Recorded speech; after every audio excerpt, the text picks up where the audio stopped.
নমস্কার বন্ধুরা, কিছু কি নোটিস করছেন? দূরে যে মানুষটি দেখছেন, এই প্রচণ্ড শীতে সবাই যেখানে ঠান্ডা জলকে ভয় পায়।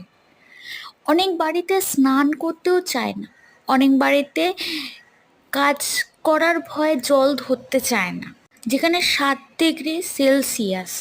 ঠিক সেই সময় দাঁড়িয়ে 8টার সময় সকাল, এই মানুষটি ভেলা, জানেন তো আপনারা সবাই, শোলা দিয়ে বানিয়েছে।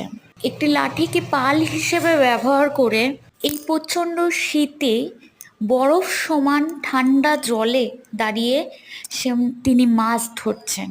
ভাবুন তো তার কতটা কষ্ট হচ্ছে। কিন্তু আমরা যারা আরামপ্রিয় মানুষ, এই মানুষটিকে দেখে যতটা না শিহরিত হচ্ছি, ঠান্ডাকে দেখে তত বেশি